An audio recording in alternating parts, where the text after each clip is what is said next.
요한일서 4장 7절로 16절을 통해서 하나님은 사랑이십니다 하는 말씀을 전하고자 합니다. 우리 예수님께서 십자가에 못 박히시기 전에 마지막으로 예루살렘에 입성하셨습니다. 수많은 사람들이 몰려와서 예수님의 예루살렘 입성을 대환영하였고 엄청난 영광을 예수님이 받으셨습니다. 종려나무 가지를 꺾어가지고 막 흔들면서 환영하면서 입었던 옷을 벗어가지고 가시는 그 길에 쫙 깔아드렸습니다. 그리고 나서 호산나 다윗의 자손이여 찬송하리로다, 주의 이름으로 오시는 이여 가장 높은 곳에서 호산나 하더라. 마태복음 21장 9절에 이렇게 말씀하셨습니다. 그 말씀처럼 예수님을 너무너무 깊게 뜨겁게 환영했고 영광을 돌린 것입니다. 그러나 시간이 좀 지나서 예수님을 십자가에 못 박으라, 죽여라 하고 소리친 자들도 바로 그들이었다는 사실입니다.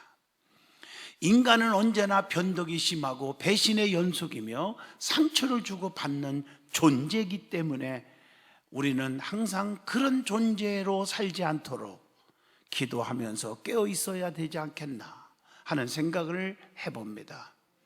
세상 사람들을 가만히 보십시오. 달면 삼키고 쓰면 뱉어버립니다. 이런 일들이 얼마나 허다합니까?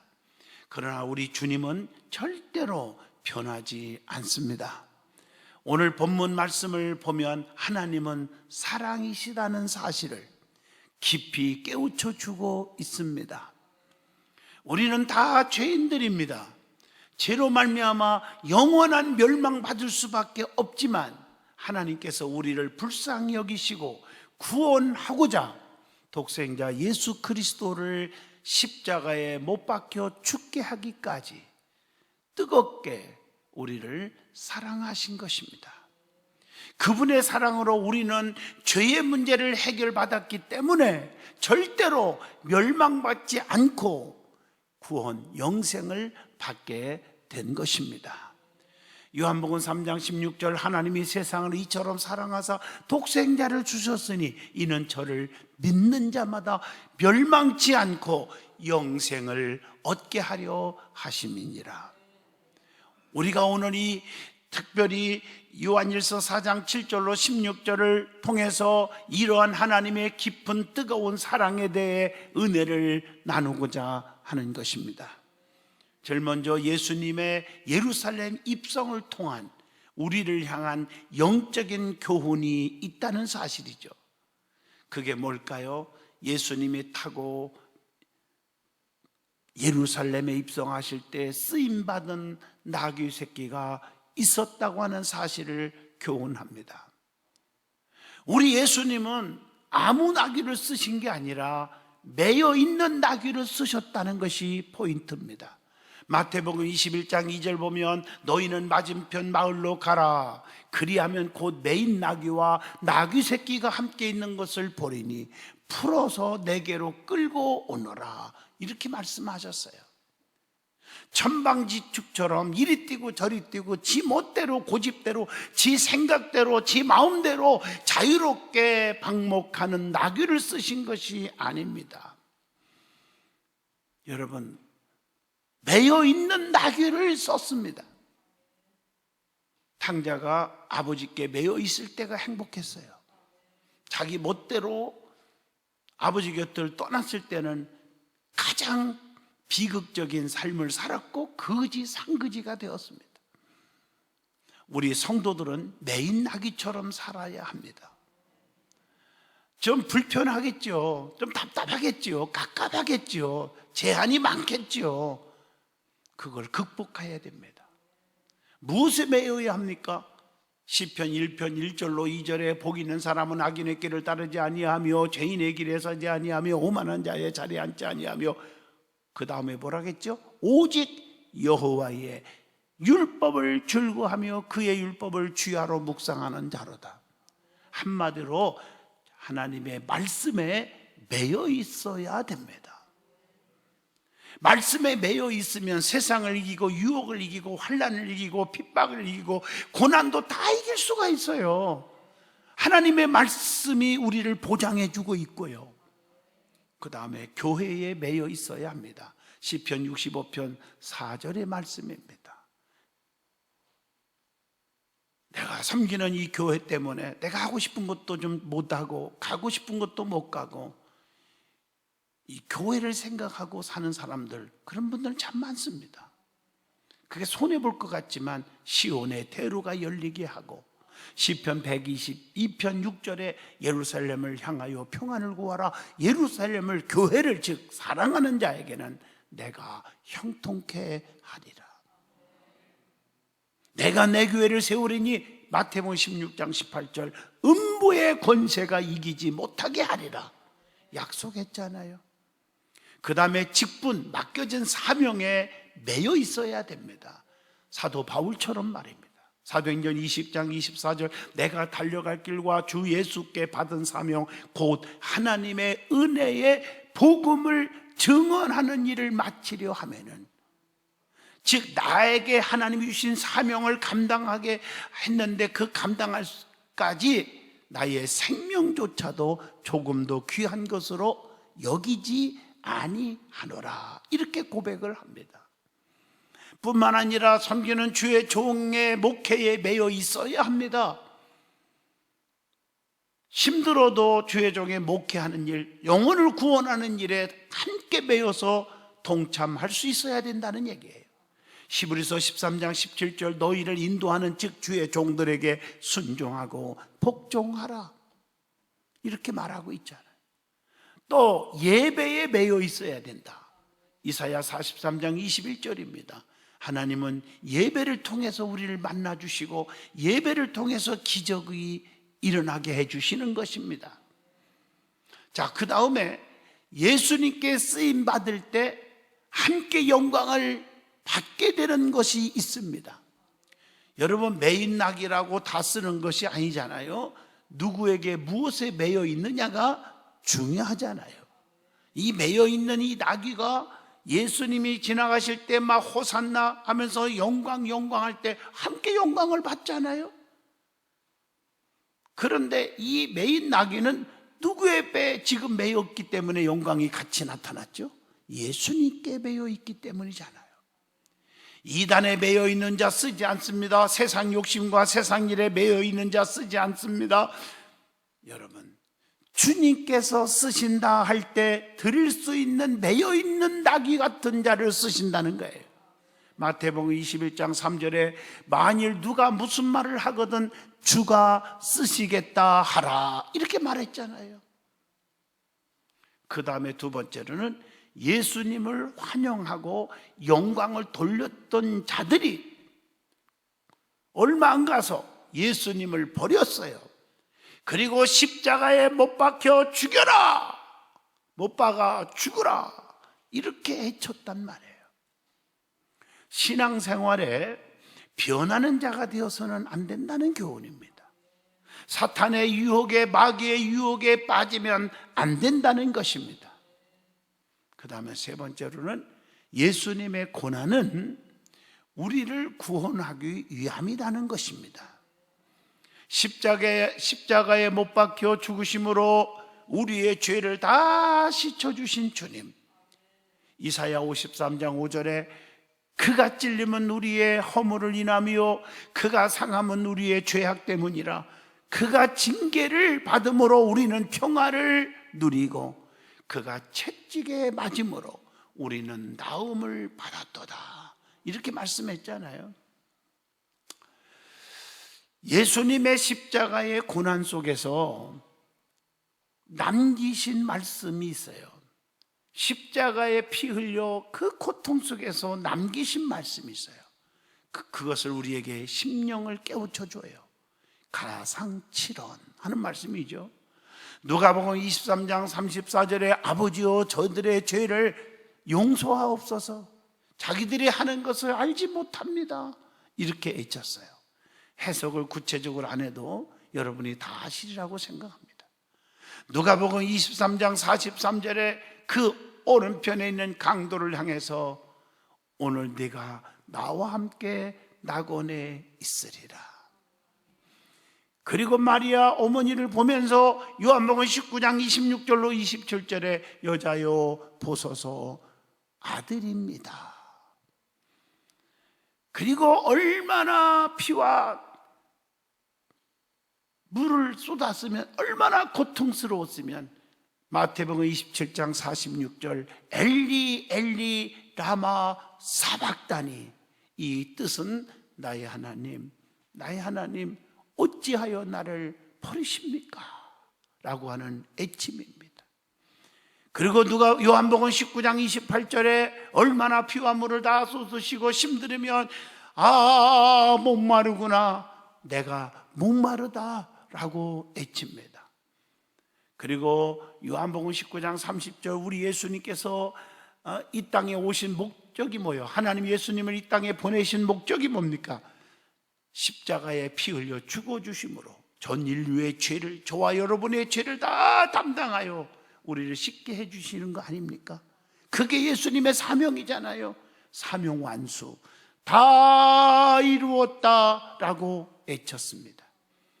그리고 누가복음 23장 46절의 마지막에 내 영혼을 아버지 손에 부탁합니다 라고 하셨어요. 네 번째로는 낙이 타고 입성하신 예수님의 모습이 있습니다. 그 모습 속에서 예수님의 겸손을 배우게 해주는 교훈이 있다는 거죠.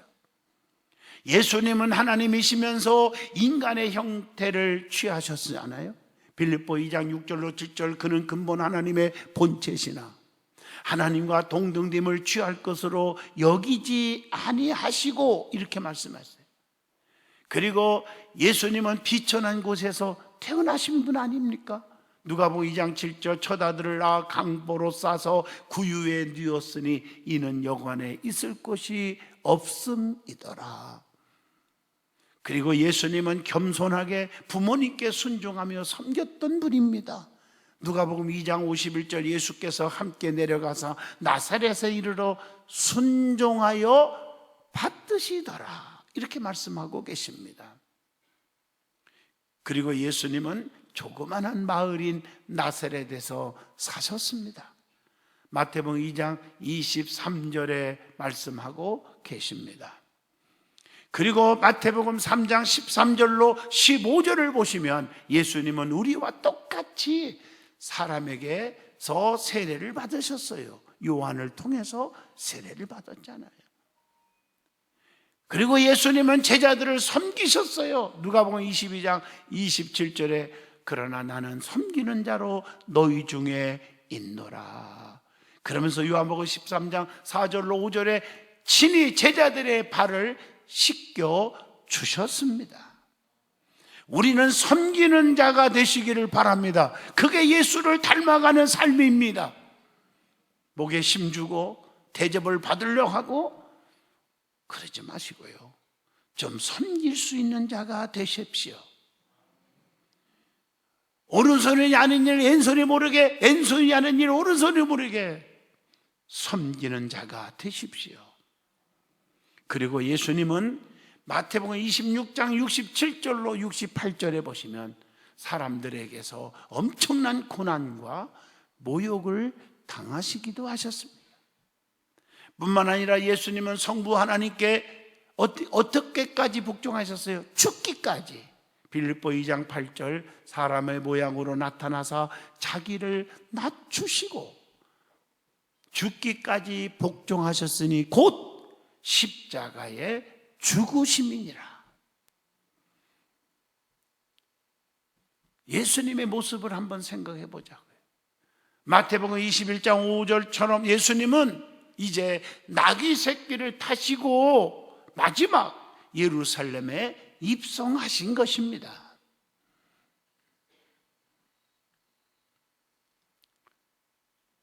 이제는 하나님의 깊은 우리를 향한 뜨거운 사랑에 대해서 말씀을 드려보려고 합니다. 하나님은 누구십니까? 라고 물어보면 성경 전체의 한마디로 요약으로 하나님은 사랑이시다. 그렇잖아요. 그래서 사랑은 하나님께 속한 것이다. 본문 7절 보시면 사랑하는 자들아 우리가 서로 사랑하자. 사랑은 하나님께 속한 것이니 사랑하는 자마다 하나님으로부터 나서 하나님을 알고 라고 말했습니다. 사랑에는 세 가지가 있습니다. 하나님을 사랑해야 하는데 이것은 순종할 때 가능하다. 두 번째로는 이웃을 사랑해야 하는데 이것은 삶의 질서입니다. 세 번째로는 자신을 사랑해야 하는데 이것은 철저하게 절제할 때만 가능한 것입니다. 그리고 하나님의 사랑을 알 수 있는 길이 세 가지가 있죠. 하나님은 영이시니 예배하는 자가 영과 진리로 예배할지니라. 영이라고 그랬어. 보이진 않아요. 근데 예배를 통해서 만나시고 예배를 통해서 우리를 축복하시거든요. 근데 하나님은 보이지 않아요. 영이기 때문에. 그렇기 때문에 많은 사람들이 입술로만 하나님을 사랑합니다 하고 아주 가증스럽게 외치고 있거든요. 그래서 성경을 통해서 하나님은 요거 세 가지 사랑하는 것이 나를 사랑하는 것과 똑같다고 가르쳐준 말씀이 있단 말이에요. 그게 뭘까? 첫째가 교회 사랑입니다. 우리 주님이 피 흘려 세운 교회입니다. 주님이 세웠어. 주님의 몸입니다. 사도행전 9장 3절로 5절 보세요. 사울이 사도행전 8장에서 보면 교회를 엄청 핍박하는데 9장에 가보면 엄청나게 바울에게 하나님께서 왜 나를 핍박하느냐고 말씀하고 계십니다. 교회를 핍박한 것은 곧 주님을 핍박한 것이요, 교회에서 시끄럽게 하고 힘들게 하는 자는 주님의 몸을 갈기갈기 찢어놓는 사람과 같은 무서운 죄악을 범하는 것임을 아셔야 합니다. 두 번째가 형제 사랑입니다. 요한일서 4장 20절 보면 보이는 형제를 사랑하지 않고 어떻게 해서 보이지 않는 하나님을 사랑한다고 할 수 있겠느냐? 이건 잘못된 것이죠. 그래서 우리는 어려운 자들을 애면하지 마세요. 마태복음 10장 42절 주 안에서 우리는 다 형제잖아요. 소자 하나에게 냉수 한 그릇을 대접한 것이 곧 나에게 한 것이니라 이렇게 말씀하고 계십니다. 세 번째로는 주의 종을 사랑하는 것입니다. 우리 주님께서 주의 종을 세웠어요. 주님이 세웠어요. 신명기 21장 5절 내가 택했고 이렇게 말하고 있어요. 그래서 마태복음 10장 40절에 너희를 영접하는 자는, 주의 종을 영접하는 자는 그 말이죠, 곧 나를 영접하는 것이라고 말씀했어요. 또 빌립보 4장 15절로 19절에 보면 주가 보내신 이를 대접하는 것은 하나님을 기쁘시게 하는 것이다 라고 말씀을 하고 계십니다. 이걸 하셔야 돼요. 그래서 우리 신앙생활 하는 사람들은 하나님께 속한 자는 영을 다 믿지 말고 거짓 선지자를 조심하고 살으라고 요한일서 4장 1절에 말씀하는데, 사랑하는 자들아 영을 다 믿지 말고 오직 영들이 하나님께 속하였나 분별하라. 많은 거짓 선지자가 세상에 나왔음이라 이렇게 말씀했어요. 그래서 믿음의 성도들은 악의 영들을 조심하고 이단의 영을 조심하고 그래야 돼요. 그러면 우리는 무엇을 믿어야 하느냐는 거예요. 요한일서 4장 1절로 2절 예수님께서 이 땅 위에 육체로 오신 것을 믿어야 합니다. 요한일서 4장 15절 누구든지 예수를 하나님의 아들이라 시인하라는 거예요. 그리스도의 신성을 믿을 때 하나님이 그의 안에 거하시고 그도 하나님 안에 거하느니라 이렇게 말씀했어요. 그러면서 오늘 본문 8절에 하나님은 사랑이심을 믿으라고 한 거예요. 그리고 요한일서 5장 10절로 12절에 그리스도가 우리의 구주이심을 믿어야 한다는 거죠. 예수 그리스도 이름 외에는 구원받을 만한 다른 이름을 주신 적이 없다고 말씀하고 있잖아요. 그리고 요한일서 4장 2절 예수님께서 육체로 오신 것을 시인하는 영마다 하나님께 속한 것이라고 말씀하고 있잖아요. 시인이 시인하지 않는 영은 하나님께 속한 것이 아니고 오히려 적 그리스도라는 말입니다.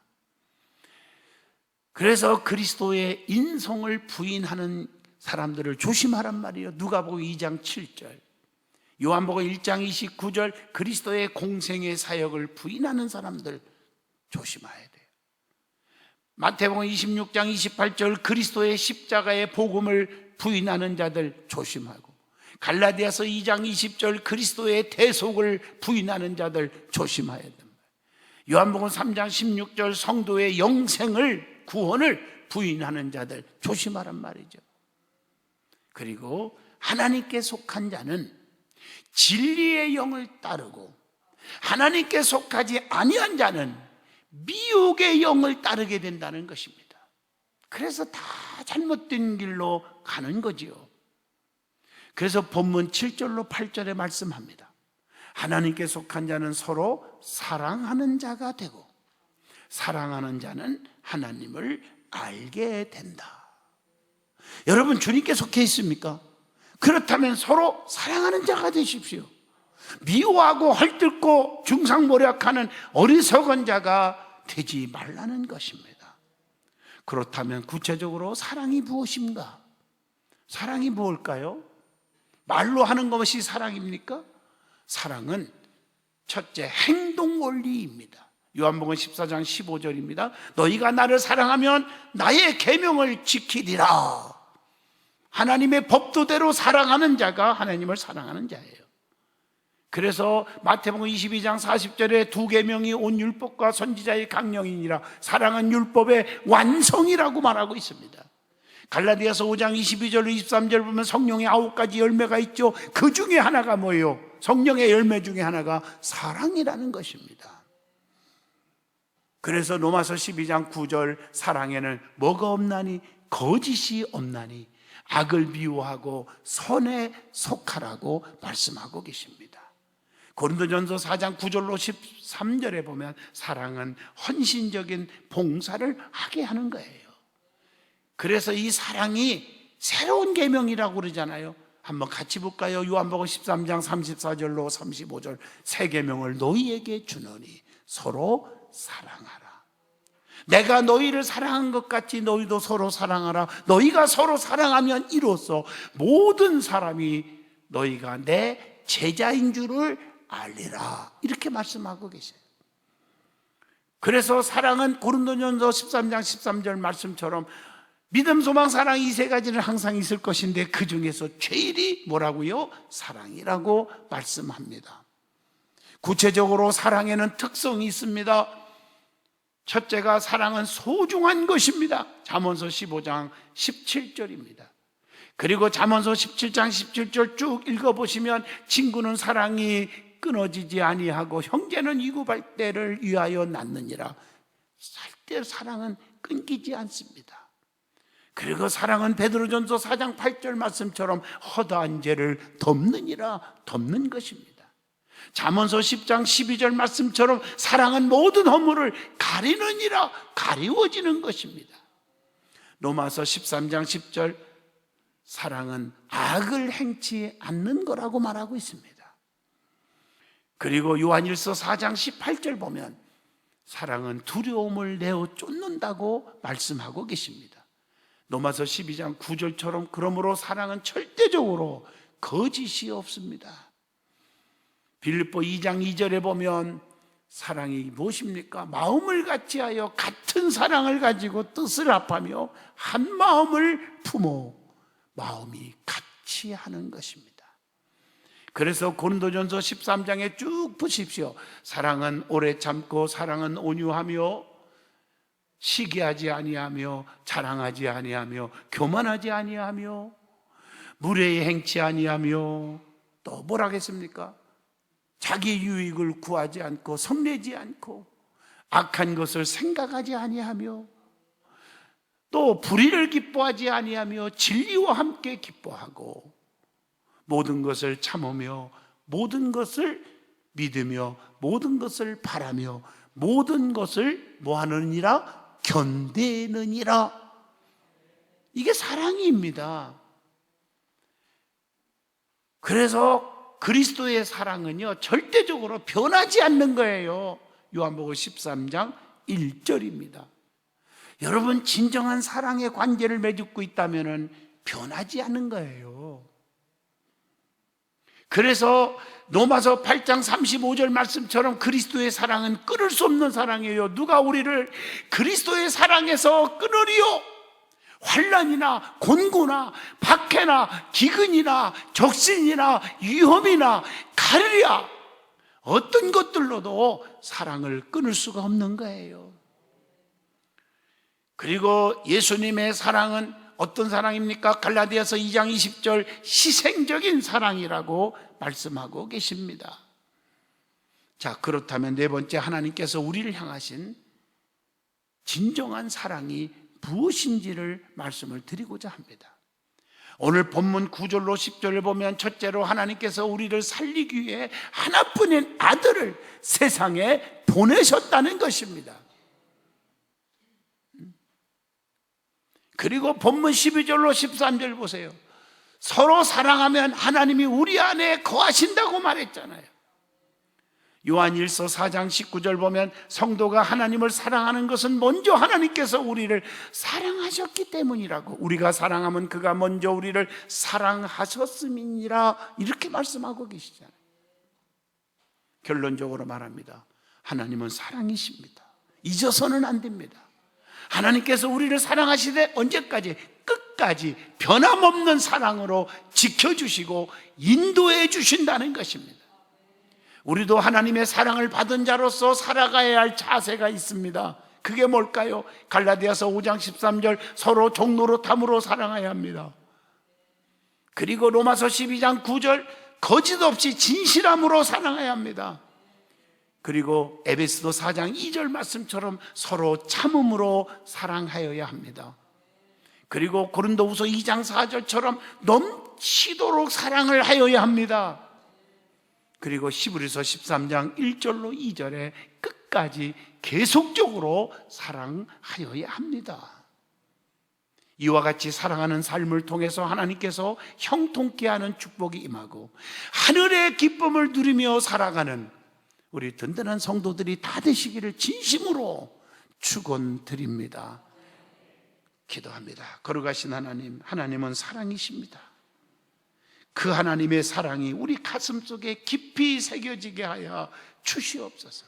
한 주간 고난 주간을 맞이하여 금식하며 주님의 십자가를 붙들고 이기는 자가 되게 하시고, 주님의 부활과 함께 우리의 믿음이, 우리의 경제가, 우리의 가정의 행복이, 믿음이, 예배가 회복되는 축복을 주시옵소서.